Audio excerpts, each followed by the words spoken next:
गेल्या साधारणपणे 20 दिवसांचा प्रचार संपल्यानंतर आज विधानसभेच्या निवडणुकीच्या मतदानाला सुरुवात झाली। निवडणुकीबद्दल लोकांच्या मनामध्ये प्रचंड मोठ्या प्रमाणामध्ये उत्सुकता असल्याकारणाने आज सकाळपासूनच मतदानाच्या रांगा मोठ्या प्रमाणात लागल्याचं चित्र बघायला मिळालं। विशेषतः नवमतदारांमध्ये त्याचप्रमाणे जे उच्चभ्रू संकुल आहेत अशा मतदारांमध्ये देखील मोठ्या प्रमाणामध्ये उत्सुकता बघायला मिळाली। यंदा निवडणूक आयोगाने ठिकठिकाणी जे मोठे गृहसंकुल आहेत त्यामध्ये देखील मतदान केंद्र सुरू केल्याने या ठिकाणच्या नागरिकांमध्ये देखील मतदानामध्ये मोठ्या प्रमाणामध्ये उत्सुकता असल्याचं चित्र आणि त्या ठिकाणी देखील रांगा लागल्याचं चित्र बघायला मिळालं। काही छुटपुट अपवाद वगळता ठाणे शहरामध्ये आज मतदान शांततेमध्ये पार पडलं। आज सकाळी मुख्यमंत्री श्री एकनाथ शिंदे यांनी सहकुटुंब जाऊन मतदानाचा अधिकार बजावला।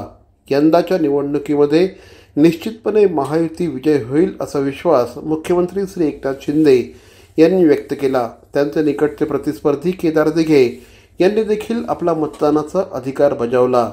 आमदार श्री संजय केळकर यांनी सपत्नीक आपल्या नातीसह जाऊन मतदानाचा अधिकार बजावला।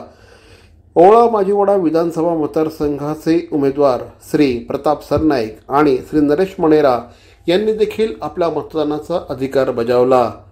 कळवा मुंब्रा विधानसभा मतदारसंघ हा अतिशय हाय व्होल्टेज अशा प्रकारची निवडणूक असलेला मतदारसंघ आहे।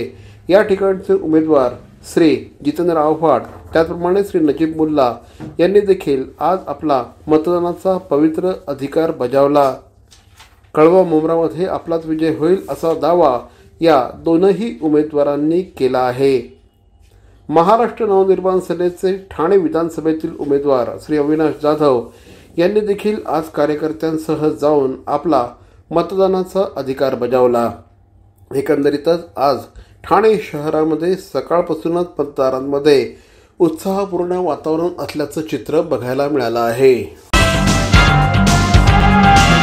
CP Goenka International School, nurturing talent at young age for scholastics, sports and performing arts in global perspective.